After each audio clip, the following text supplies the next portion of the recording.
सभी को नमस्कार।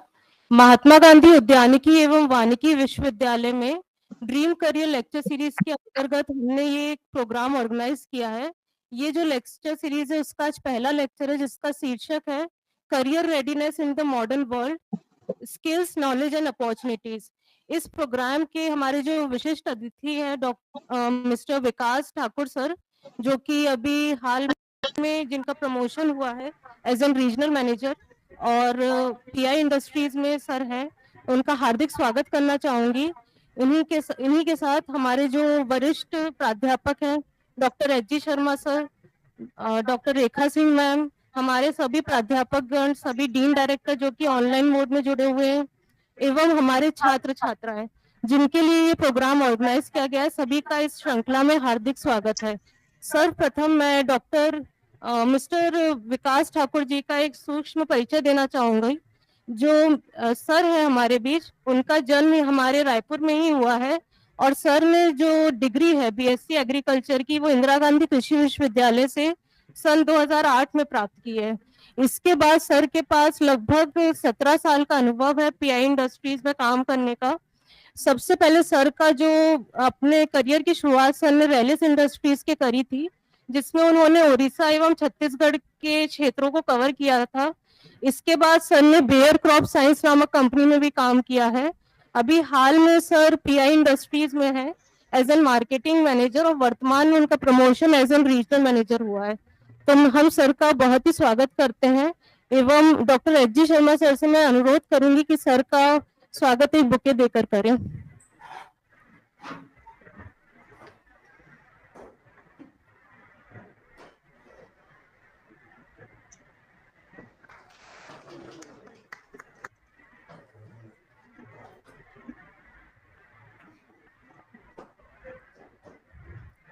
बहुत बहुत धन्यवाद सर। इस कार्यक्रम को शुरू करने से पहले हम ये कार्यक्रम बेसिकली जो हमारे अधिष्ठाता डीन डीएसडब्ल्यू सर हैं, उनके निर्देशन में होना था, लेकिन सर अभी थोड़ा बिजी है, इसलिए सर यहाँ पे प्रेजेंट नहीं हो पाए हैं। तो मैं हमारे जो वरिष्ठ प्राध्यापक हैं doctor H G Sharma sir, उनसे निवेदन करूंगी कि वो 2 शब्द में थोड़ा हमारे स्टूडेंट्स को मार्गदर्शन देंगे। आदरणीय विकास ठाकुर जी, हमारे यहाँ के प्राध्यापकगण, सभी कलीग्स, ऑनलाइन जुड़े हुए हमारे सभी छात्र एवं वरिष्ठ लोग, एक्चुअल में ये जो शुरुआत है ये बहुत अच्छी शुरुआत है और इसको मैडम को जो है, तो सबसे पहले तो मैं अपने विकास ठाकुर जी का यहाँ स्वागत करना चाहूंगा कि इतने अच्छे प्रोग्राम के लिए आप तैयार होके आए हैं, जो कि बच्चों के लिए बहुत इम्पोर्टेंट है, बच्चों के करियर के लिए बहुत इम्पोर्टेंट है। आजकल कहीं भी एडमिशन लेने से पहले, कहीं भी जाने से पहले सबसे पहला सवाल ये होता है कि मिलेगा क्या, जाएंगे कहाँ, नौकरी कहाँ लगेगी। तो करियर के लिए सबसे पहला सवाल लोग करते हैं। तो ऐसे समय में उनके कहना चाहिए कि प्रश्नों का जवाब मिलेगा इस निश्चित रूप से इस सीरीज में। इसमें निश्चित रूप से हमारे ठाकुर जी, इसमें हम ये उम्मीद करते हैं कि उनके सवालों का पूरा सेटिस्फेक्शन देने का प्रयास करेंगे। और इसके साथ साथ ये सीरीज की शुरुआत के लिए मैं मैडम को भी बहुत बहुत उनका भी प्रोत्साहन करना चाहूंगा। उन्होंने बड़े अच्छा कार्यक्रम का जो उन्होंने शुरुआत किया है, तो ये है कि बच्चों को अगर ये मालूम चल जाए उनके एडमिशन के समय, कभी भी किसी कंडीशन में, कि इस संस्था में हम एडमिशन लेके कहाँ जाएंगे, क्या करेंगे, कैसा हमारा आगे का सोच रहेगा, तो क्या होता है कि बच्चे अपने आप में एक लाइन बना लेते हैं, उनकी एक सोच बन जाती है कि हमको इस एस्पेक्ट में आगे बढ़ना है। जब वो उस एस्पेक्ट पे आगे बढ़ने की अपना शुरुआत से ही कोशिश करते हैं तो निसंदेह सफलता मिलती है। बाकी अगर हम ये कहें कि अभी हम पढ़ रहे हैं, सेकंड ईयर में है, थर्ड ईयर में है, अभी आगे क्या करेंगे पता नहीं, तो लास्ट में जाते जाते निश्चित रूप से बच्चे कंफ्यूज हो जाते हैं। उनको क्लियर कट अगर लाइन आप अभी, क्योंकि अगर मान लीजिए आपने कहा, कुछ बच्चे भी सोचते हैं कि हमारा कैरियर कैसा रहे, कहाँ जाएंगे, तो वो भी अपना फ्री रहते हैं कि हम अपने हिसाब से इस चीज को चूज करेंगे, है ना भाई, हमको आईपीएस में जाना है, हमको आईएएस में जाना है, जो भी करना है, तो अगर वो पहले से लाइनअप बना के चलेंगे तो निश्चित रूप से सफलता हासिल करते हैं। तो आपके लेक्चर के बीच में मैं ज्यादा समय नहीं लूंगा, है ना, माइक मैं आपको ही देना चाहूंगा, और आपका तहे दिल से हमारे अधिष्ठाता महोदय नहीं है, तो अधिष्ठाता महोदय की ओर से, अपने सभी स्टाफ की ओर से, अपने कॉलेज की ओर से आपका स्वागत करते हैं इस लेक्चर में, कि आप और निश्चित रूप से बच्चों को आप जो है तो उनका उत्साहवर्धन होगा और वो आपसे कुछ न कुछ सीख कर आगे अपना करियर के बारे में सोचेंगे। धन्यवाद।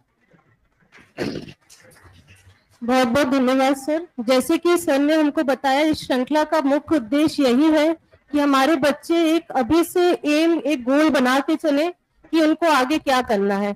जैसे आजकल हमारे देश में गवर्नमेंट जॉब की उतनी अपॉर्चुनिटीज नहीं है, सभी को पता है, और जो आपकी एनईपी 2020 लॉन्च हुई है उसमें भी 49% प्राइवेट सेक्टर को इम्पोर्टेंस दी गई है, 51% पब्लिक सेक्टर है, तो वहां पे भी ऑलमोस्ट इक्वल उसमें पहुंच चुका है हमारा प्राइवेट सेक्टर। तो जैसे कि सर हमारे, उनके पास 17 साल का अनुभव है, तो हमारे बच्चों को श्योर वो बहुत अच्छा गाइडेंस देंगे कि वो कैसे इस सेक्टर में अपना अच्छा करियर बना सकते हैं। Sir over to you. Thank you.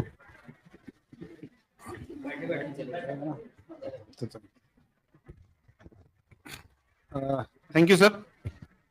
Thank you Mahatma Gandhi Horticulture University के जो ये इनिशिएटिव, उसके लिए सबसे पहले मैं थैंक्स इसलिए बोलना चाहूंगा क्योंकि जब हम पढ़ाई कर रहे थे, हम अब स्कूल कॉलेज में थे, तो एक्सपोजर भी कम था, नेट फैसिलिटी भी नहीं थी, सोशल मीडिया भी बहुत ज्यादा हावी नहीं था, जस्ट स्टार्टिंग फेज पे था।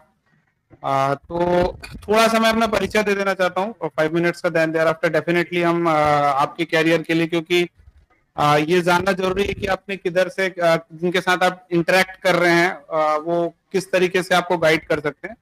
तो मेरा नाम विकास ठाकुर है और हैप्पी टू शेयर दैट कि मैं रायपुर से ही हूँ प्रॉपर, और मैंने पढ़ाई भी, स्कूलिंग भी मेरा रायपुर में ही हुआ है और कॉलेज भी मैं मेरा पहला हालांकि एडमिशन हुआ था वहां पे बिलासपुर कॉलेज में, बट देयर आफ्टर में ट्रांसफर लेकर के रायपुर आ गया था, तो वहां से कॉलेज स्टार्ट हुआ था। देयर आफ्टर बाय डिफॉल्ट बोले या जैसा बोले, उस समय ऐसा हुआ था कि हम लोग 4-5 फ्रेंड्स थे जो थोड़ा बहुत ये सोचते थे कि कॉलेज में कोई आए, इतनी सारी कंपनियां हैं, क्यों कोई अप्रोच नहीं करता। तो वी अप्रोच, 1-2 लोगों को अप्रोच किया था कॉलेज में हमने, प्रोफेसर को।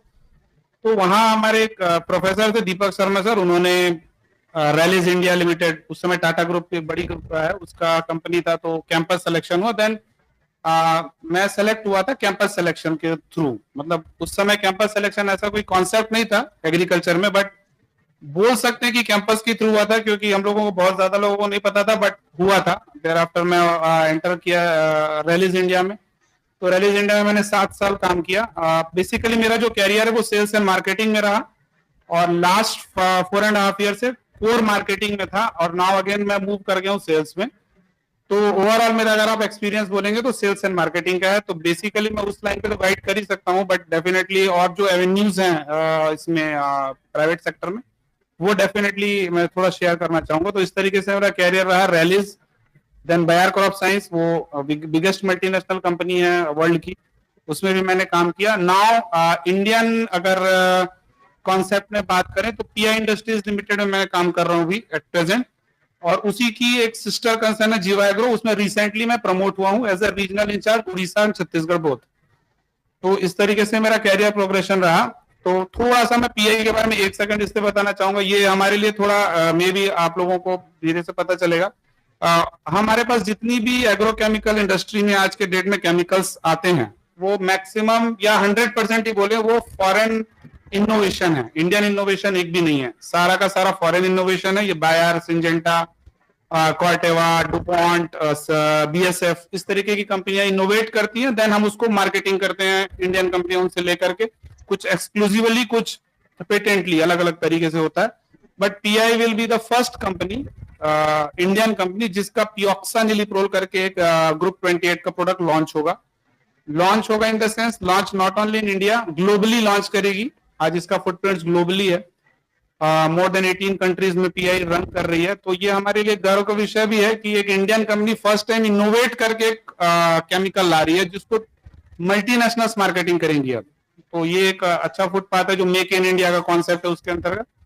थोड़ा मैं नेक्स्ट अब जो बेसिक है कैरियर के लिए जो बच्चों का, तो सर वो नेक्स्ट कर सकते हैं सर। वो बेसिकली आप लोगों को तो पता है कि किस तरीके से हम जब बीएससी एग्रीकल्चर करते हैं, हॉर्टिकल्चर या फॉरेस्ट्री का कोर्स करते हैं, देयर आफ्टर हम ग्रेजुएशन में एमएससी, पीएचडी और एग्री बिजनेस मैनेजमेंट वगैरह जो है वो हम करते हैं। तो दिस आर द सेक्टर्स जिसमें हम बेसिकली जा सकते हैं। गवर्नमेंट सेक्टर्स ऑलरेडी नोन है बहुत लोगों को, आरईओ, आरएचईओ जो एग्रीकल्चर डिपार्टमेंट्स है। एकेडमिक्स में ऑलरेडी मैं आप लोगों के बीच में ही बैठा हूँ, आप सभी टीचर हैं, आप सभी साइंटिस्ट हैं। देन थोड़ा डीआरडीओ वगैरह जो होता है, डिफेंस एंड रिसर्च डेवलपमेंट, उसमें भी एक कैरियर अपॉर्चुनिटी है। डिफेंस में भी अपॉर्चुनिटी है। जो हॉर्टिकल्चर वो उनके जो क्राइटेरियाज होते हैं उसमें हॉर्टिकल्चर को वो देते हैं वो, बट उसको वैकेंसीज कम होती हैं क्योंकि एक प्लांट पे वो एक हॉर्टिकल्चर स्पेशलिस्ट वगैरह रखते हैं, बट वो भी एक है। देन एग्री इनपुट जिसमें मैं काम करता हूँ, जो सबसे बड़ा सेक्टर है वो एग्री इनपुट है। एग्री इनपुट में क्रॉप प्रोटेक्शन मींस जो पेस्टिसाइड्स होते हैं, वीडीसाइड, इंसेक्टिसाइड, हर्बिसाइड्स ऑल, तो वो एक क्रॉप प्रोटेक्शन हो गया। देन फर्टिलाइजर भी सेम एग्री इनपुट में ही आता है। सीड्स है, माइक्रो इरिगेशन है, आजकल एक बड़ा सेक्टर डेवलप हो रहा है जिसमें ड्रिप इरिगेशन, स्प्रिंकलर्स और बहुत सारे अलग अलग आ गए। तो वो एक सेक्टर होता है। एनजीओ ऑलरेडी नोन है, प्रधान, अजीम प्रेम जी, केयर, अदर बहुत सारे एनजीओ है जिसमें लोग जा सकते हैं। बैंकिंग सेक्टर है, एग्रीकल्चर ऑफिसर्स है, प्राइवेट सेक्टर्स के बहुत सारे दूसरे ब्रांचेस है जिसमें हम चाहते हैं।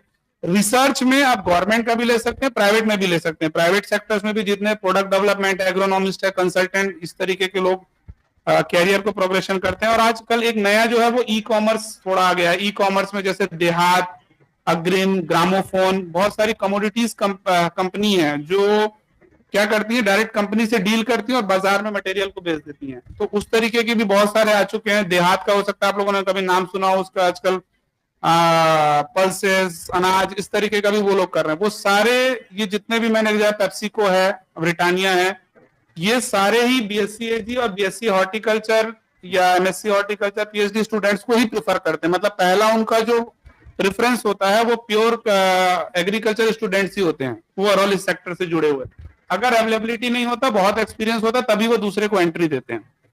तो जो स्टूडेंट्स हमारे साथ जुड़े हुए हैं उनके लिए ये बहुत बड़ा सेक्टर है। कई बार ये पता नहीं होता कि जब हम एग्रीकल्चर चालू करते हैं या हॉर्टिकल्चर चालू करते हैं, या हमने जब चालू किया था या सर ने चालू किया था तब हमको नहीं पता था। हमको सिर्फ इतना ही पता था कि एग्रीकल्चर करना है, तो हो सकता है प्रोफेसर बनेंगे, हो सकता है आरईओ होगा, बस एक सीमित था। तो ये सेक्टर्स है जिसपे हम आगे जा सकते हैं। नेक्स्ट देयरआफ्टर अगर हम सोचते हैं कि प्लेसमेंट हमको कैसे चाहिए, पहला तो ये होता है कि हाँ भाई ये सेक्टर है, अब है तो सही, पर इसमें हम एंटर कैसे कर सकते हैं, इसमें हम जा कैसे सकते हैं। तो नॉर्मली गवर्नमेंट का या बैंकिंग का तो सबको प्रोसेस पता ही है कि वो आप अप्लाई करते हैं, देन एग्जाम होता है, देन देयरआफ्टर वो जो एक नॉर्मल प्रोसेस है। बट पर्टिकुलरली अगर हम एग्री इनपुट का बात करें, जिस सेक्टर में मैं आज काम करता हूँ या हमारे कलीग्स काम करते हैं, इसमें ऐसा कोई डायरेक्ट एंट्री नहीं होता या डायरेक्ट कोई इसमें कोई एडवर्टीजमेंट नहीं आता कि आप यहाँ पे इस तरीके का है। ये बेसिकली जितना भी प्रोसेस है वो या तो प्लेसमेंट का होता है। अगर आप जानते हैं बड़े जितने प्लेसमेंट हैं, जितने जो एमबीए कॉलेजेस हैं, पर्टिकुलरली नार्म हो गया, इरमा हो गया, या आईआईएम्स वगैरह भी आजकल डायरेक्टली प्लेसमेंट कर रहे हैं, तो वो डायरेक्ट प्लेस करते हैं कंपनियों को। जैसे वो अप्रोच है रैलीज, बायर, पीआई, सिंजेंटा, इस तरीके की कंपनियों में डायरेक्ट प्लेसमेंट करते हैं। तो वो एक तरीका है। जैसे फॉर एग्जांपल अगर मैं देना चाहूँ, हमारा जो यूनिवर्सिटी जहां मैं हूँ, महात्मा गांधी, अगर आप में जैसे प्लेसमेंट सेल होता है, अगर प्लेसमेंट सेल के जो हमारे प्रोफेसर हैं या जो डिपार्टमेंट हेड होंगे, अगर वो इन कंपनीज के साथ में टाई अप करना चाहते हैं, वो उनको इन्विटेशन भेज सकते हैं।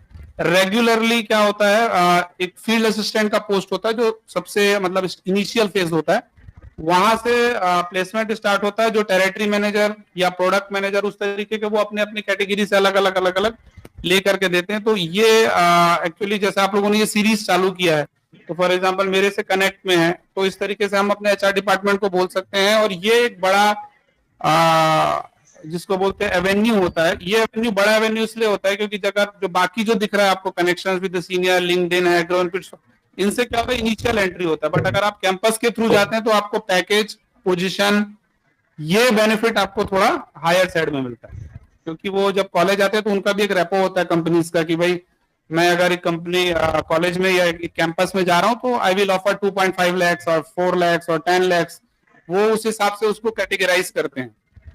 तो पहला तो ये कि क्योंकि यहाँ पे भी पीएचडी है बट एमबीए शायद यहाँ पे नहीं है अवेलेबल, तो लोग सोचते हैं कि खाली एमबीए वालों का प्लेसमेंट होता है, बट अभी एग्री इनपुट इंडस्ट्री ऐसा नहीं है कि वो एमबीए को ही प्रीफर कर रहा है।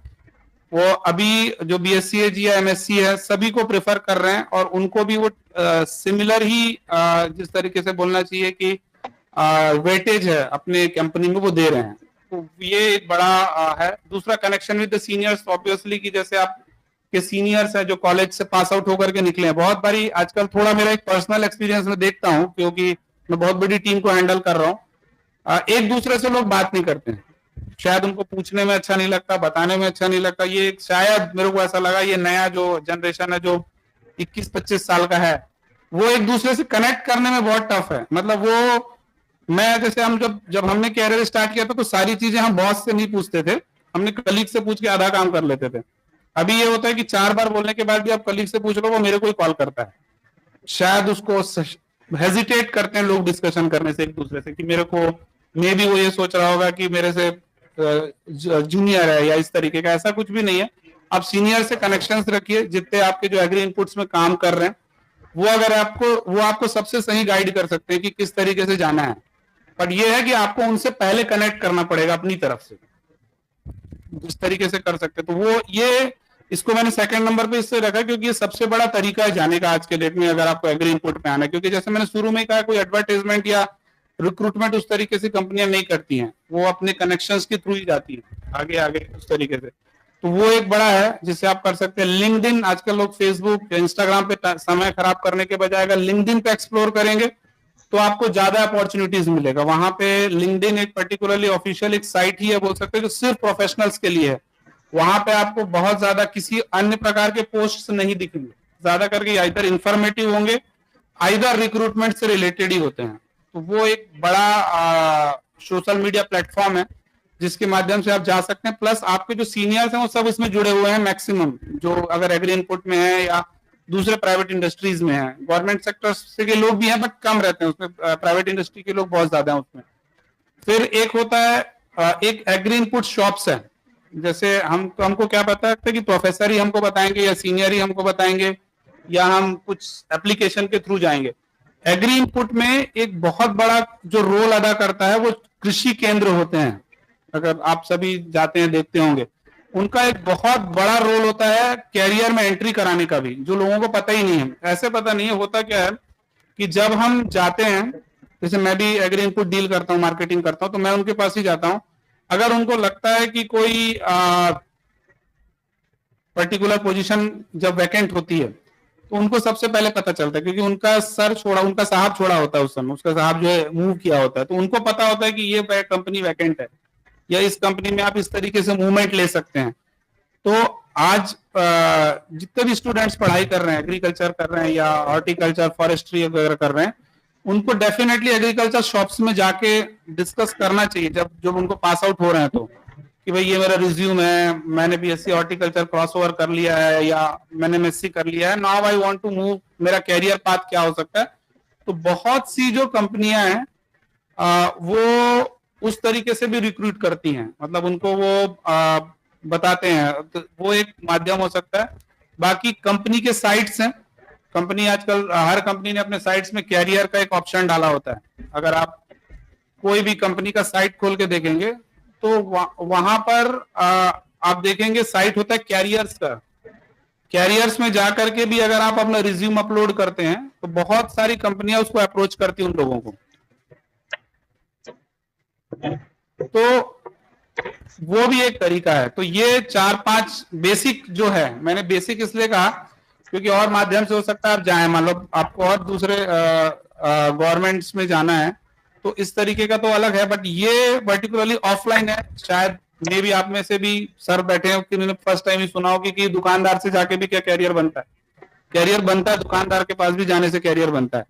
उससे आप अगर पूछते हैं, क्योंकि अगर आप दो चीजें हैं, जैसा कि मैडम ने कहा कि गवर्नमेंट अपॉर्चुनिटीज घट रही हैं, या हर किसी का गवर्नमेंट में हो भी नहीं सकता है। दोनों ही चीजें हैं बैक टू बैक, कि गवर्नमेंट अपॉर्चुनिटी घट भी रही है और हर किसी का गवर्नमेंट में होगा भी नहीं। अगर गवर्नमेंट अपॉर्चुनिटी है भी तो हर कोई तो नहीं एंट्री कर पाएगा, क्योंकि कंपटीशन है, पॉपुलेशन है, बहुत सारी मैटर उसमें करते हैं। तो कहीं ना कहीं अगर आप प्राइवेट सेक्टर में जाना चाहते हैं तो ये 4-5 अगर इन चीजों का आप फॉलो करते हैं तो डेफिनेटली ही आपको एंट्री पॉइंट मिलेगा।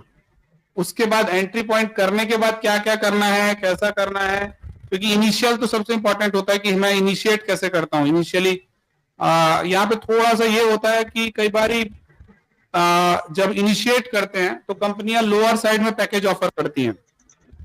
कई बार होता है कि जैसे मेरे ही जूनियर्स हैं, तो अगर हम किसी को मैं देना चाह रहा हूं तो लोअर साइड में पैकेज ऑफर करती हैं, क्योंकि जब फील्ड असिस्टेंट्स में या जो भी इस तरीके का होता है फील्ड ऑफिसर, उसमें पैकेज कम होता है, बट वो एक एंट्री पॉइंट है। अगर आप वहां पे एंटर कर जाएंगे तो फिर आपको पता चलेगा कि कितनी सारी कंपनियां हैं, कौन कौन घूम रहा है, कहाँ कहाँ पे खाली है। डेफिनेटली आप उस समय उसमें ग्रो कर सकते हैं। तो मेरा ये सजेशन रहेगा, मैं बहुत ज्यादा इसको ऑफिशियली नहीं ले जा रहा हूं, बट इस तरीके से आप जा सकते हैं, जो मेरे नॉलेज में इस तरीके से आप आगे बढ़ सकते हैं।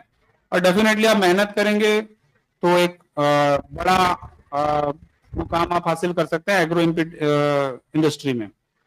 सो this are the two things. और थर्ड जो है, जैसा कि सर ने कहा कि किस तरीके का स्किल चाहिए। कभी कभी ये होता है कि मेरे को पता तो है कि मेरे को यहाँ जाना है, पर मेरे को ये नहीं पता कि मेरे को क्या स्किल चाहिए होता है। क्या होता है कि स्किल, क्योंकि आप कॉलेज से पास आउट होकर के आ रहे हैं तो आपको प्रैक्टिकल नॉलेज तो नहीं होगा, जैसे मुझे भी नहीं था। प्रैक्टिकल नॉलेज कुछ नहीं होता है कि मैं तनाछेदक पढ़ता हूं पर मैं तनाछेदक देखा ही नहीं हूं। कई कारण हो सकता है, नॉट एकेडमिक्स का कोई ध्यान दीजिए, वो जो एक जिसको बोलते हैं कि कैजुअल अप्रोच में जैसा एजुकेशन सिस्टम चल रहा है वैसा चलेगा, इसको कोई चेंज नहीं कर सकता, या होता है तो बहुत लॉन्ग टर्म में चेंज होता है। तो आपको जितने भी हमारे स्टूडेंट्स जुड़े हुए हैं हमारे साथ में, क्रॉप का नॉलेज होना बहुत इंपॉर्टेंट है। क्योंकि क्या होता है कि जब बिल्कुल फ्रेशर, क्योंकि ये जो मैं बात कर रहा हूँ फ्रेशर्स के लिए बात कर रहा हूँ, मैं उनके लिए बात नहीं कर रहा हूँ जो ऑलरेडी 2 साल 4 साल से इंडस्ट्री में है। फ्रेशर जब आता है तो उसको कोई बहुत ज्यादा क्वेश्चंस नहीं करता इंटरव्यूज में। वो वही पूछता है कि भाई ठीक है, आप एक बात बताइए, राइस का साइंटिफिक नेम क्या है, मेज का साइंटिफिक नेम क्या है, धनाछेदक को साइंटिफिकली क्या आप बोलते हैं। हम बहुत बेसिक क्वेश्चंस वो पूछते हैं, बहुत बेसिक क्वेश्चंस पूछते हैं, बहुत ज्यादा उसमें एंटर नहीं करते, क्योंकि उनको पता है कि इसको कुछ नहीं पता है। वो हमको पता होता है, फॉर एग्जांपल मैं ही रिक्रूट करता हूँ, इससे पहले मैं मार्केटिंग में था तो पूरा रिक्रूटमेंट मैं करता था फील्ड का, तो मेरे को पता होता था कि वो बीएससी करके आ रहा है तो उसको कुछ नहीं पता है। तो आप ये मत सोचिए कि मैं बहुत पढ़ के जाऊंगा तो बहुत कुछ। आप एक बेसिक क्रॉप नॉलेज, छत्तीसगढ़ में अगर आप दे रहे हैं तो छत्तीसगढ़ की प्रमुख फसल क्या है, धान है। धान के बारे में, क्योंकि मेजर कंपनियों का बिजनेस राइस में ड्राइव होता है, तो वो राइस के बारे में पहले पूछेगा आपसे। फिर अगर उसको दुर्ग में रिक्रूट करना है तो हो सकता है हॉर्टिकल्चर के बारे में पूछेगा, क्योंकि दुर्ग में वेजिटेबल है, अंबिकापुर में वेजिटेबल है। अगर वो पखानजूर में करेगा तो वो कॉर्न के बारे में पूछेगा। तो आप ये देखिए कि मेरे कहां पर प्लेसमेंट होने वाला है, वहां पे कौन सी क्रॉप है, और उस क्रॉप का लिटिल बिट आप एक बेसिक जानकारी रखिए, साइंटिफिक नेम क्या है, सीड रेट क्या है, किस तरीके से उसको स्विंग होता है। ये सारी चीजें 2-4 चीजें आप अगर करते हैं तो वो इतना समझता है कि हाँ एटलीस्ट कुछ प्रिपरेशन करके ये आए हुए हैं। देयर आफ्टर एक ये क्रॉप नॉलेज बिल्कुल बेसिकली है, मतलब सिर्फ एंटर करने के लिए। सेकेंडली अगर आप बात करते हैं, अब आप ग्रो करना चाहते हैं करियर में, क्योंकि चलिए ठीक है मैंने एंट्री तो कर लिया,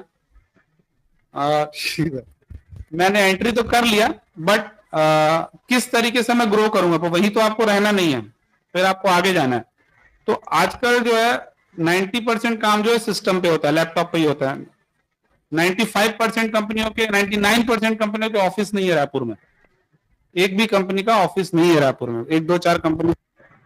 सारा काम सिस्टम से होता है, पूरा लैपटॉप से होता है। आप घर पे बैठिए, आपको एक्सेल का अच्छा नॉलेज होना चाहिए, क्योंकि एनालिसिस करना है आपको, कहाँ क्या जाता है, किस सेक्टर को मैं टारगेट कर सकता हूँ, कौन मेरा कस्टमर बेस है, ये सारी कुछ है। तो एक्सेल का एक ठीक ठाक नॉलेज आपको होना चाहिए अगर आपको आगे बढ़ना है तो। सेकेंडली पावर पॉइंट प्रेजेंटेशन है, प्रेजेंटेशंस क्योंकि आप आगे बढ़ना चाहते हैं तो प्रेजेंटेशन आपको प्रिपेयर करना ही होगा, ऑप्शन नहीं है आपके पास कि नहीं करने का। ये इसलिए बोल रहा हूँ क्योंकि रिसेंटली हमारे साथ जैसे स्टूडेंट्स जुड़े हुए हैं, भी मैंने बहुत सारे इंटरव्यूज किए, उनको नहीं आता है, मतलब वो भी नहीं आता है कि बेसिक चीजें भी नहीं आती हैं, तो वो बहुत जरूरी है। अगर आप कॉलेज में नहीं सीख पा रहे हैं तो लैपटॉप ले लीजिए, सिस्टम ले लीजिए, कहीं जाके करिए, पर वो करना होगा। क्योंकि ये अगर आपको एक्सेल और पावर पॉइंट का नॉलेज नहीं है, आजकल हालांकि लोग बोलते हैं एआई, चैट जीपीटी, ये सब, बट वो अभी हमको भी बहुत ज्यादा, हमने उसमें भी एंट्री नहीं किया, ना ही एग्री इनपुट में उसमें एंट्री किया बहुत ज्यादा।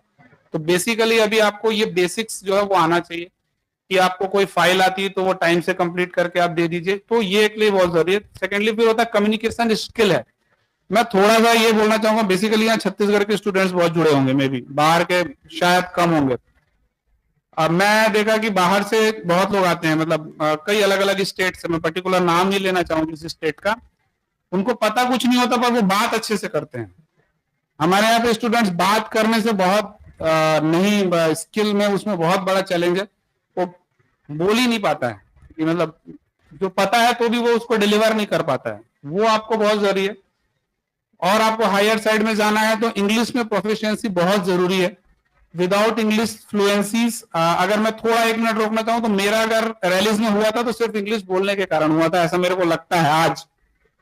आज मेरे को ऐसा लगता है कि जो मेरा 2008 में रैलीज ने डायरेक्ट पे रोल पे मेरे को लिया था एज अ सेल्स ऑफिसर, जो रैलीज में कभी नहीं होता था, वो हुआ था, तो मेरे को लगता है कि मैं थोड़ा इंग्लिश जैसे तैसे टूटा फूटा जो भी बोल लिया था उस समय, उसके कारण हुआ था। नॉलेज तो उन्होंने भी देख लिया था कि इसको कुछ नहीं पता है, और हमको भी पता है कि उनको उस समय कुछ नहीं पता था। तो मैं ये नहीं बोलूंगा कि उस समय मेरे को बहुत कुछ पता था, बट हाँ थोड़ा इंग्लिश हमने बोल लिया टेढ़ा मेढ़ा करके। तो ये जरूर करिए, इंग्लिश सीखिए, क्योंकि इंग्लिश भी लोग नहीं बोलते। इवन मैं थोड़ा मे बी स्टूडेंट सुन पा रहे हैं, बहुत लोग तो मेल भी नहीं लिख पाते हैं, लोग एक मेल टाइप आउट करके नहीं डाल पाते, ड्रॉप नहीं कर पाते हैं। तो आज देखिए अच्छा है, लोकल फॉर वोकल अच्छा है, हिंदी अच्छी है, संस्कृत अच्छी है, सब कुछ अच्छा है, बट बेसिकली ग्लोबल वर्ल्ड अभी भी इंग्लिश पे ही चलता है, और आपको ग्लोबली ही सोचना है। कंपनियां भी ग्लोबली ही सोचती हैं, छोटा नहीं सोच रही है, बड़ा सोच रही है। अगर पीआई उदयपुर की कंपनी थी तो आज पूरे वर्ल्ड में काम कर रही है, तो ग्लोबल सोचने के कारण कर रही है। तो आपको इंग्लिश में फ्लुएंसी बहुत जरूरी है। मेल टाइपिंग, मैं जैसे बोला, मेल ड्रॉप आउट भी लोग नहीं कर पाते हैं बहुत सारे। किसी ने कुछ दिन पहले एक ने मेरे को रेजिग्नेशन भेजा, तो सब्जेक्ट में मेल टाइप करके भेज दिया था। तो वो एक चैलेंज है। वो किस लिए चैलेंज है? क्योंकि आपको आगे बढ़ना है, कहीं ना कहीं आगे बढ़ना है, तो ये एक बेसिक चीज आपको होना चाहिए। बाकी मैं सर लोगों से, आप लोगों से रिक्वेस्ट करूंगा कि इंटरव्यूज वगैरह कॉलेज में थोड़ा आप कंडक्ट कराएं एक दूसरे के साथ में, लड़कों को, बच्चों को, कि स्टूडेंट्स को, कि वो एक दूसरे से जो है वो डिस्कस करें कि आप इंटरव्यू में कैसे प्रिपेयर कर सकते हैं, किस तरीके से जा सकते हैं। वो एक बहुत जरूरी है। मॉक इंटरव्यूज प्रिपरेशन बहुत इंपॉर्टेंट है, क्योंकि वही आपके सारी चीजों को सेट करता है। जैसा कि मैंने पहले ही कहा कि जब आपको कॉलेज से पास आउट होते हैं तो कुछ पता नहीं है, आपका सिर्फ स्किल देखा जाता है कि आप बात कैसे कर ले रहे हो। क्योंकि जिस इंडस्ट्री से मैं आता हूँ, सेल्स एंड मार्केटिंग में, यहाँ ओवरऑल जो है वो आपके स्किल का, कम्युनिकेशन स्किल का ही खेल है। कितना ज्यादा अच्छे से आप कम्युनिकेट कर लेते हैं। फॉर एग्जाम्पल, हम सेल्स में आता हूँ, डिस्ट्रीब्यूटर से, फार्मर से और रिटेलर से, या मेरे बॉस से मेरे को कोई चीज मांगना है, क्या है, स्किल का खेल है कि भाई आप कितने अच्छे तरीके से स्किल से उसको मंगा सकते हैं। फॉर एग्जाम्पल, मेरे को 10 लाख का इन्वेस्टमेंट चाहिए अगर रायपुर में, तो मुझे मेरे बॉस को ये कन्विंस करना होता है कि मैं 2 करोड़ का बिजनेस लेकर के आऊंगा। वो 2 करोड़ नहीं होता, कभी 1.5 होता है, कभी 75 लाख भी होता है, बट आप किस तरीके से कम्युनिकेट कर रहे हैं वो थोड़ा सा आपको मायने रखता है, तभी आपको वो देगा। तो स्किल आपको वो बहुत जरूरी है। फिर अगर आप क्योंकि कैरियर में आप आगे जाना चाहते हैं, आज का एरा बहुत आगे का है, नेट पे सब अवेलेबल है, इंटरनेट सबके हाथ में है। आप पेस्टिसाइड या केमिकल फर्टिलाइजर्स जितने भी हैं उनके बारे में थोड़ा पढ़िए। बहुत सारा जो बेसिक चीजें, जैसे किस केमिकल का क्या डोज है, किस डोज रेट पे जा रहा है, एटलीस्ट मेरे छत्तीसगढ़ में क्या जा सकता है, तो वो आपको एग्रीकल्चर जो शॉप्स है वहां से भी पता चल सकता है।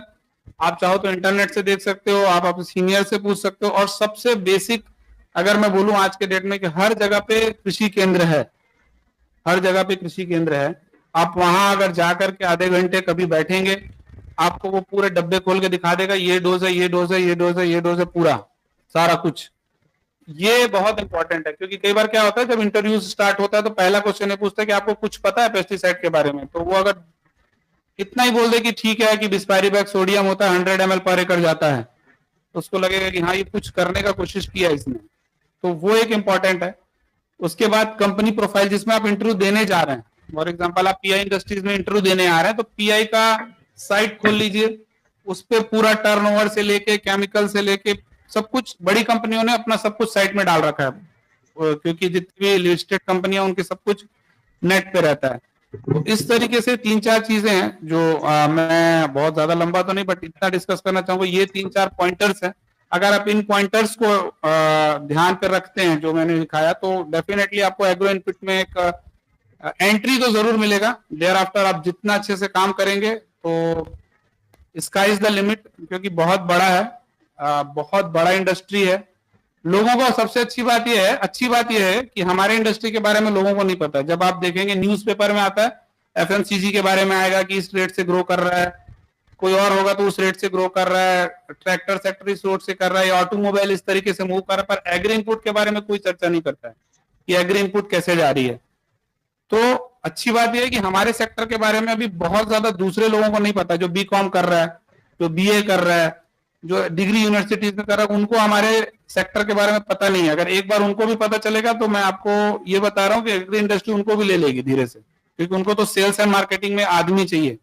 अगर वो स्किलफुल होगा तो वो डिग्री वालों को भी लेना चालू कर देंगे, जो अभी स्टार्ट हुआ नहीं है। तो अभी हमारे पास बड़ा अपॉर्चुनिटी है जो स्टूडेंट्स यहाँ से पढ़ रहे हैं यूनिवर्सिटी से। तो this much from my side जो था कि मैं समझाने का। बाकी अगर कोई क्वेश्चन है, अगर ऑनलाइन ऑफलाइन जैसा भी। Any question please. Thank you so much sir. मैं स्टूडेंट से रिक्वेस्ट करूंगी कि उनको जो भी क्लैरिफिकेशन चाहिए, जो भी उनके डाउट्स है, सर से जरूर पूछें। आपको ऐसी अपॉर्चुनिटी बार बार नहीं मिलेगी। सर आपके सारे क्वेश्चंस के आंसर देंगे, प्लीज आप पूछिए। अभी जो फील्ड असिस्टेंट्स जो मैक्सिमम कंपनी जितने भी फील्ड असिस्टेंट्स रखती है वो ऑन एन एवरेज 20 to 30,000 का एक इनिशियल स्टार्ट देती है। आज के डेट में 20,000 से भी स्टार्ट होता है, 20 से लेके 30,000 के बीच में एक इनिशियल स्टार्ट वो देते हैं कि हाँ अगर आप फील्ड असिस्टेंट। वो ऑफ रोल होता है। एक्चुअली कंपनीज में दो तरीके का होता है, ऑफ रोल होता है, ऑन रोल होता है। पहले ऑफ रोल पे कंपनियां हायर करती हैं। ऑफ रोल मतलब जैसे कॉलेजेस में भी होता है ना, संविदा नियुक्ति या उस तरीके का थर्ड पार्टी के थ्रू देते हैं वो। जैसे हम एक टीम लीज है उससे पीआई करती है, फिर वहां से फिर वो आगे बढ़ते हैं। 20 से 30,000 रुपए के आसपास मिल जाता है। वो इजी गोइंग है, उतना तो मिल ही जाता है। अगर आपके पास एक बीएससी हॉर्टी एग्रीकल्चर का एक है वो मिल जाता है। बस इसमें मैं थोड़ा सा ये बोलना चाहूंगा, एक्चुअली क्या मैंने कुछ लोगों से इंटरेक्ट किया है, मतलब इंटरव्यूज में। एक तो पेमेंट को लेकर के कुछ लोगों को रहता है बहुत कम मिल रहा है, तो जैसे ही वो स्टार्ट करते हैं तो देखिए स्टार्ट तो करना होगा, कहीं ना कहीं से चालू करना होगा। अगर आप कहीं स्टार्ट करेंगे फिर कहीं पहुंचेंगे, नहीं तो फिर आप रुके रह जाएंगे। सेकेंडली जैसे क्वेश्चन आया एनी इंटर्नशिप प्रोग्राम। देखिए इंटर्नशिप प्रोग्राम इन जनरल दो तरीके का होता है। जैसे कि जब हम कैंपस में आते हैं तो कैंपस में आकर के फिर इंटर्नशिप के लिए लेते हैं, जिसको मैनेजमेंट ट्रेनी या एग्जीक्यूटिव ट्रेनीज उस तरीके का होता है, वो होता है। और सेकेंडली जैसे ये बोल रहे हैं इंटर्नशिप में, ये क्या पास आउट होने के बाद चाह रहे हैं ना, जैसे पास आउट हो गए जब, तो एक अच्छी चीज है इंटर्नशिप तो होता ही है, बट वो आपको डायरेक्टली पेरोल पे भी ले लेते हैं, जॉब पे आ जाते हैं लोग सीधा का सीधा। तो बहुत ज्यादा इंटर्नशिप के बजाय आप उस पर भी करेंगे तो भी कोई इशू नहीं, एक ही जैसा है वो। आप पहले इंटर्नशिप करते हैं फिर आप एक्सपीरियंस होता है, यहाँ पर आप डायरेक्टली जॉब करते हैं, सर्व करते हैं, सीखते हैं और आगे चले जाते हैं। तो ये एक अच्छा चीज है सेल्स एंड मार्केटिंग में पर्टिकुलरली। हालांकि रिसर्च में भी होता है, कंपनियों में रिसर्च भी होता है, प्रोडक्ट डेवलपमेंट और वो वाला सेक्टर में, तो कर सकते हैं, कोई इशू नहीं है। हाँ है बिल्कुल है प्रोडक्ट डेवलप। जितेंद्र सर आपका कुछ क्वेश्चन है क्या? Jitendra sir. Yes ma'am, student की साइड से है।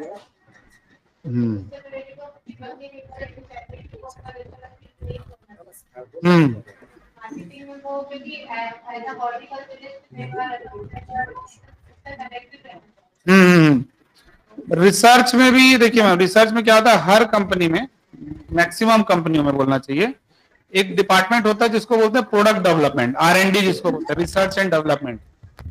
उसमें भी एंट्री सेम है, मतलब जिस तरीके से मैंने कहा कि एग्रीकल्चर एग्री इनपुट्स होता है उसमें भी सेम एंट्री होता है। उसमें भी पहले फील्ड लोकेशन ट्रायल मैनेजर वगैरह बोलते हैं उनको, लोकेशन ट्रायल मैनेजर्स, तो वो जनरली लेकिन पीएचडी को प्रेफर करते हैं 90% केसेस में।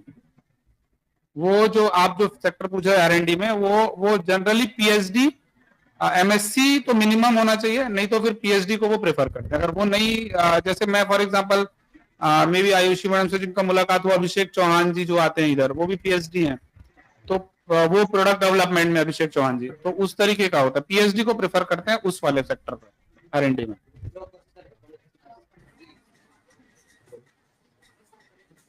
Good afternoon, sir. Good afternoon, sir. I am currently studying in PSC Forestry Department. हाँ, My अच्छी question कंपनी is- का नाम देखिए, अच्छी तो सभी कंपनियां हैं, पर मैं आपको 3-4 मल्टीनेशनल्स का नाम बता देता हूँ, इंडियन कंपनीज का नाम बता देता हूँ जिससे मैं काम करता हूँ। वो पीआई इंडस्ट्रीज लिमिटेड है, एक वो बड़ी कंपनी है, यूपीएल है, उसके बाद बायर है, सिंजेंटा है, बीएसएफ है, कॉर्टेवा है, धानुका है, तो इस तरीके की बहुत सारी कंपनियां। आप एक नॉर्मली अगर आप गूगल में सर्च मारिए top 10 agriculture companies of the India, top 10 agriculture companies of the world, तो आपको वो दिखने लगेगा, आ जाएगा।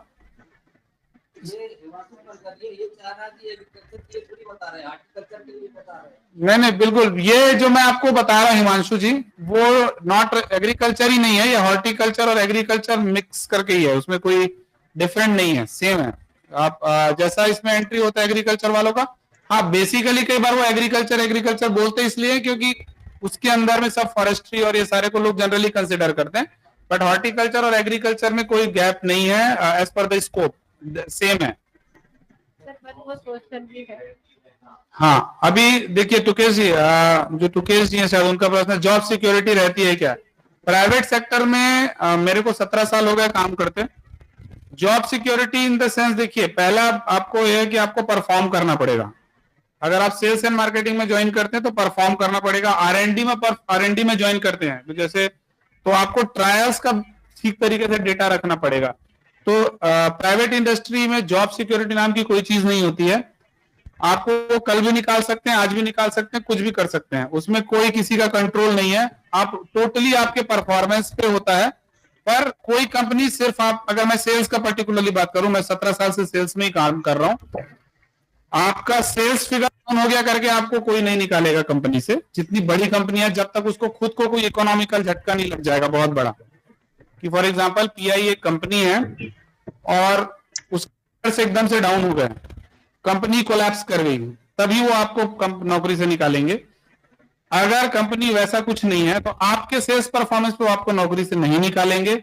आपका एटीट्यूड, स्किल और बिहेवियर वो मायने रखता है कि आपको फॉर एग्जांपल 1 करोड़ का एक टारगेट मिला है, आप कितनी शिद्दत से उस काम को कर रहे हैं, वो कंपनी में हर कोई रिकॉग्नाइज करता है। पता होता है कि इन्होंने अपना बेस्ट दिया बट अचीव नहीं हुआ। जैसे मैं 17 साल से काम करूं तो हर साल थोड़ी टारगेट किया हूं, नहीं किया हूं, तो बट मैं तो हूं अभी 17 साल से। और अभी हमने तो मैं अगर पर्टिकुलरली आप मेरे से पूछे तो मैं बायर में तब था जब बायर और मॉन्सेंटो का मर्जर हुआ था। बहुत से जॉबलेस जॉब जा रहे थे, वो स्क्रूटनी से हटा रहे थे, तो उस समय भी जो लोग अच्छे कर रहे थे वो कंपनी के अंदर ही रहे, वो बाहर नहीं हुए वो लोग। तो आप परफॉर्म करते हैं और मेनली आपका बिहेवियर स्किल है, आप किस तरीके से बिहेव करते हैं, किस तरीके से स्किल डेवलपमेंट में आप काम कर रहे हैं, तो आप रहते हैं, उसमें कोई इश्यू नहीं है।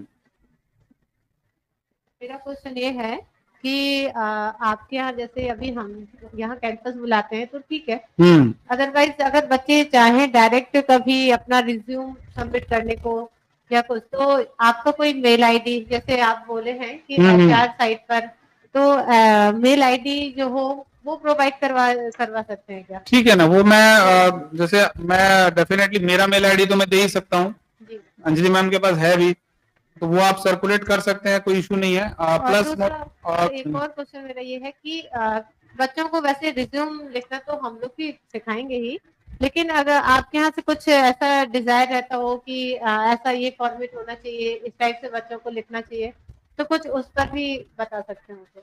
देखिए रिज्यूमे जो होता है बेसिकली, जो जैसे मैडम ने बहुत अच्छा क्वेश्चन किया, क्योंकि बहुत जगह रिज्यूमे ही अच्छा नहीं दिखता तो लोग उसको साइड कर देते हैं कि नहीं ये ठीक है। हाँ, तो बेसिकली जो है वो ये है कि आपको देखिए, मैं फिर से वही बोलूंगा क्योंकि टेक्नोलॉजी का जमाना है। आप ऑनलाइन भी देखेंगे कि किस तरीके से रिज्यूम क्रिएट करना है, तो बहुत सारा अट्रैक्टिव उसमें दिखता है।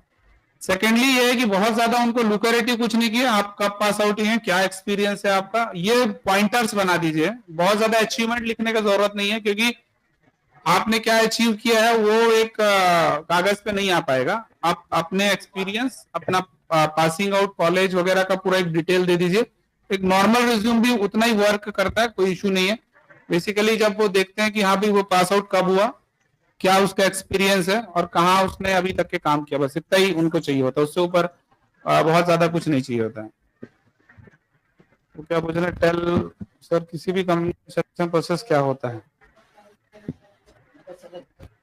सिलेक्शन प्रोसेस सिंपल है, या तो कैंपस सिलेक्शन होता है, आप अपने सीनियर से या मार्केट से कहीं से पता कर सकते हैं, वो एक तरीका होता है। बहुत ज्यादा एडवर्टाइजमेंट या उस तरीके का ऑनलाइन होता है। लिंक्डइन से आप पता कर सकते हैं, लिंक्डइन में बहुत सारा पोजीशन आता है।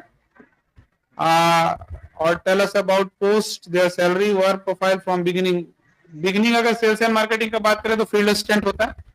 फील्ड असिस्टेंट के बाद टेरिटरी मैनेजर होते हैं। टेरिटरी मैनेजर में अलग अलग ग्रेडेशन होता है, senior territory manager, territory executive, इस तरीके के पोजीशन होते हैं। उसके बाद एक होता है उसके बाद फिर वो दो भाग में बढ़ जाता है ऊपर जाने के बाद। एक होता है मार्केटिंग, एक होता है सेल्स। जैसे अगर मैं यहाँ पे आया था तो मार्केटिंग मैनेजर एक पोजीशन होता है, मैं मार्केटिंग मैनेजर था। अभी मैं सेल्स में मूव कर गया और रीजनल मैनेजर हूँ। तो एक हो गया मार्केटिंग मैनेजर, एक हो गया रीजनल मैनेजर। देयर आफ्टर फिर जोनल मैनेजर होता है, फिर नेशनल सेल्स हेड होता है। हायरार्की बहुत ज्यादा नहीं है। एक ये है कि जो अगर एमबीए करते हैं बड़े कॉलेजों से और जिनको लोकेशन का कोई बाउंडेशन नहीं है कि वो बेंगलोर जाने को भी रेडी है, मुंबई जाने को भी रेडी है, दिल्ली जाने को भी रेडी है, तो वो फिर product development, portfolio manager, product manager, zonal marketing manager, national marketing manager, उस तरीके के भी पोजीशन होते हैं। तो पोजीशन अलग अलग होते हैं बहुत सारे। तो एमबीए करने के बाद बहुत लोग जैसे आते ही नहीं है सेल्स में, वो सीधा वहीं से प्रोडक्ट मैनेजर या मैनेजमेंट ट्रेनिंग पे ज्वाइन करके वहीं से प्रोडक्ट मैनेजर रहते हैं और लंबे समय तक फिर प्रोडक्ट मैनेजर रहते हैं। बट बेसिकली यहीं से चालू होता है, FA, territory manager, regional manager और फिर उसके बाद जोनल मैनेजर, और उस तरीके की हायरार्की होता है अधिकतर कंपनियों में।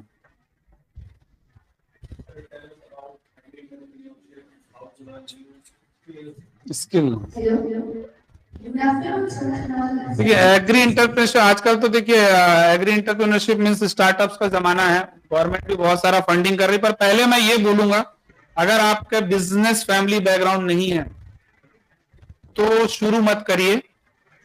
अगर आपका बिजनेस फैमिली बैकग्राउंड नहीं है, आप कोई भी स्टार्टअप में हाथ मत डालिए। 2 साल 3 साल नौकरी कर लीजिए, मार्केट समझ लीजिए।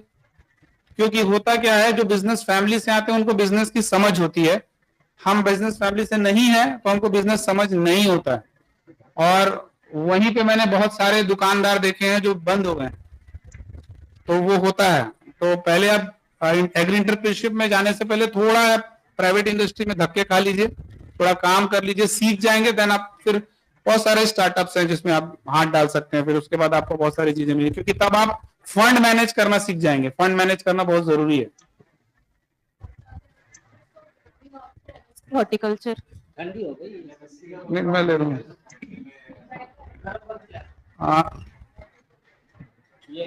चलिए मैं बताता हूँ इसमें क्या बेनिफिट होता है। देखिए, जैसे मैंने बीएससी एग्रीकल्चर ही किया, मेरा उसके बाद पोस्ट ग्रेजुएशन नहीं है, ठीक है। मैंने बीएससी एग्रीकल्चर किया, लेकिन जैसे जो एमएससी किए हैं, एमएससी हॉर्टिकल्चर, एमएससी एग्रीकल्चर किया, तो उनके लिए एक लाइन और खुल जाता है ना, वो रिसर्च एंड डेवलपमेंट वाला। सेल्स एंड मार्केटिंग में तो बहुत बड़ा वेटेज नहीं मिलेगा। इसलिए नहीं मिलेगा क्योंकि वहां पे एमबीए को थोड़ा वेटेज मिलता है, और एमबीए को भी नहीं मिलता है। अगर एक बार आप एंटर कर गए तो परफॉर्मेंस को मिलता है। तो आप एमएससी हॉर्टिकल्चर करके आते हैं तो आप सेकंड एवेन्यू जा सकते हैं। कैसे? कल फॉर एग्जांपल आपने सेल्स एंड मार्केटिंग में ज्वाइन किया, as a territory manager join किया, मान लो एकदम बेसिक पे।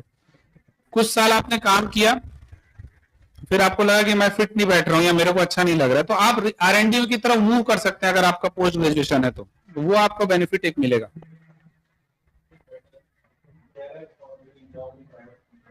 डेफिनेटली JRF ही होगा। आप पहले पढ़ाई कर लीजिए, पढ़ाई करना जरूरी है। मैंने नहीं किया था, बट करना चाहिए, पढ़ाई करना चाहिए। बिना पढ़ाई किए, देखिए एक सिंपल है, अगर आप बीएससी हॉर्टिकल्चर या बीएससी एग्रीकल्चर करके नॉर्मल कॉलेज से एंट्री करते हैं तो आप 25,000 की सैलरी में ज्वाइन करेंगे। अगर आप एबीएम हैदराबाद से करके निकलते हैं तो आपको डेफिनेटली 5 लाख का पैकेज मिलेगा। तो करना चाहिए, बिल्कुल करना चाहिए।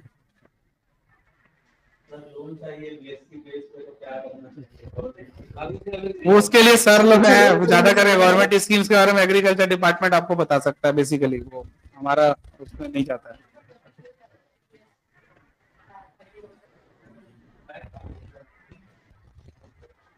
जॉब रिज्यूम में आप अपना पढ़ाई ही बेसिकली शो करिए, जो आपका एक्सपीरियंस है वो शो करिए, वही होगा। विच companies hiring in research and development sector, basically multinational ज्यादा हायर करती हैं उसमें R&D में, और जो बड़ी कंपनियां होती है यूपीएल पीआई उस तरीके की, वो लोग करते हैं। बाकी कंपनियों में सेल्स एंड मार्केटिंग ही होता है।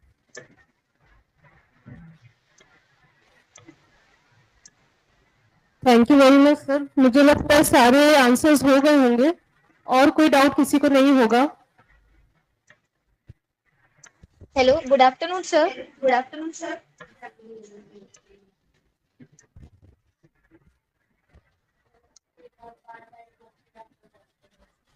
मेरे हिसाब से तो पढ़ना ही चाहिए, I have one doubt, नहीं sir. करना चाहिए पार्ट टाइम, पहले पढ़ना चाहिए।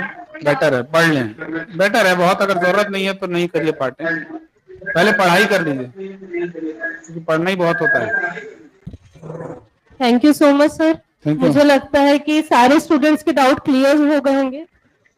और किसी को कोई डाउट है तो और लेक्चर्स आपके लिए ऑर्गेनाइज किए जाएंगे, आप बाद में भी अपने और डाउट्स क्लियर कर सकते हैं।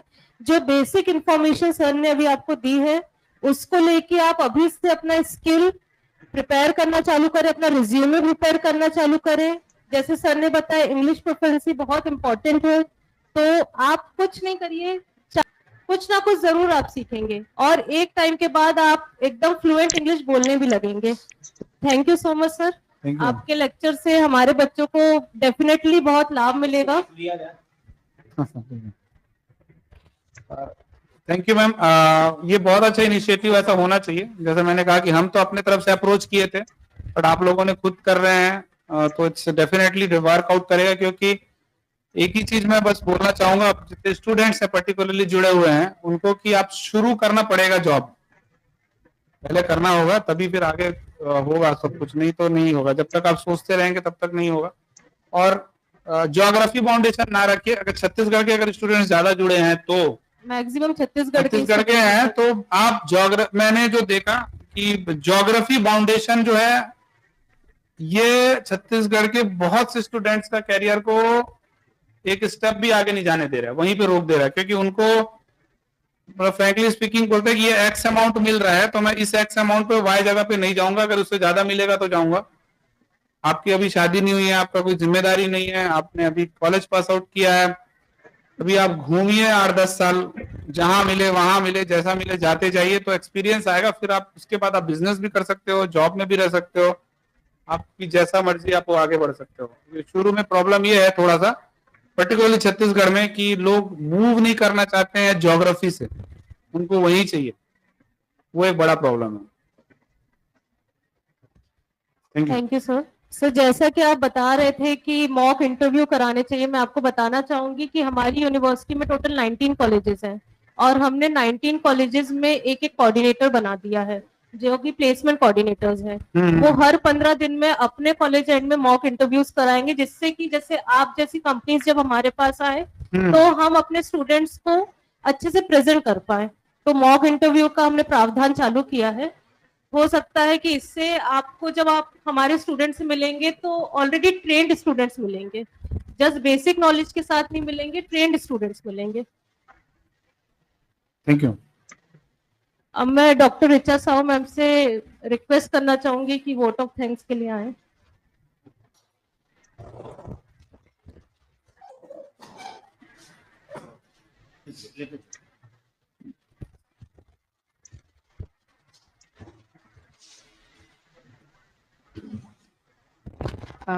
आज के हमारे ड्रीम कैरियर लेक्चर सीरीज 1 में पधारे श्री विकास ठाकुर सर। सर आपकी बातों का हमने सुना आप IGKV से ही पास आउट हैं और सर ने जैसा अपना करियर बताया है, तो सर अपने आप में ही एक इंस्पिरेशन है सभी के लिए कि वो कैसे UG बेसिस पे, I mean freshly pass out होके भी वो आज 17 साल का एक्सपीरियंस लेके प्राइवेट सेक्टर में इतने अच्छे से प्रोग्रेस कर रहे हैं। तो you are already an inspiration for all our students sir, and thank you so much for coming. हम आपको अपने विश्वविद्यालय की ओर से तहे दिल से धन्यवाद करते हैं कि आपने अपना समय निकाला, हमारे बच्चों के डाउट्स क्लियर किए, उनको मार्गदर्शन दिया इस करियर प्लानिंग के फील्ड में। तो आपका बहुत बहुत धन्यवाद सर। मैं धन्यवाद करना चाहूँगी हमारे ऑनरेबल वाइस चांसलर सर का भी, जिन्होंने एक प्लेसमेंट सेल का एक स्थापना किया सर इस समय, जिसके अंतर्गत जो कोऑर्डिनेटर है हमारी आयुषी मैडम, जो कि हमारे DSW सर हैं, जो कि डीन भी हैं, डॉक्टर अमित दीक्षित सर यहाँ के DSW भी है सर ही के अंडर में ये कैरियर प्लानिंग सेल हमारा चल रहा है, और इसी के अंतर्गत हमने लेक्चर सीरीज की शुरुआत की है। तो मैं धन्यवाद करना चाहूँगी हमारे ऑनरेबल वाइस चांसलर सर का भी, हमारे DSW सर का भी, और साथ ही हमारी कोऑर्डिनेटर मैडम है आयुषी मैडम का। हमारे बीच उपस्थित है हमारे प्राध्यापक महोदय डॉक्टर HG शर्मा सर का भी। सर आपका बहुत बहुत धन्यवाद, आप यहाँ पर आए। डॉक्टर रेखा सिंह मैडम, आपका भी बहुत बहुत धन्यवाद मैडम। यहाँ उपस्थित डॉक्टर नीलिमा नेताब मैडम, सभी स्टाफ मेंबर्स का बहुत बहुत धन्यवाद कि वो यहाँ पर उपस्थित हुए हैं। साथ ही जो स्टूडेंट्स सांकरा कॉलेज और साथ ही यूनिवर्सिटी के पूरे 19 कॉलेजेस के स्टूडेंट्स जो हमारे बीच में ऑनलाइन यहाँ पे जुड़े हुए हैं, जिन्होंने सर को सुना, आपकी उपस्थिति के लिए भी सबका बहुत धन्यवाद। आई होप कि आपने सर से बहुत कुछ सीखा होगा और जो कि आपके करियर प्लानिंग में बहुत ही काम आएगा आगे।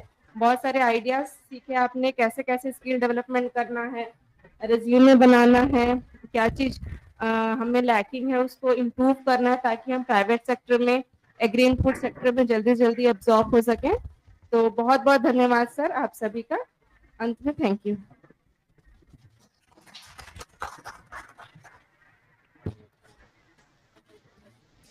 Thank you very much ma'am.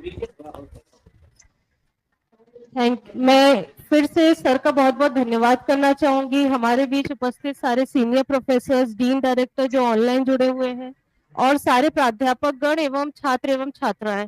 आपको कॉलेज अंत में बताना चाहूंगी, आपको सारी इंफॉर्मेशन DSW द्वारा दी जा रही है और आपको निश्चित ही इसका लाभ मिलेगा, और आगे के सेशंस में आपको और बताया जाएगा कि कैसे आप अपने करियर को लेके आगे बढ़ सकते हैं।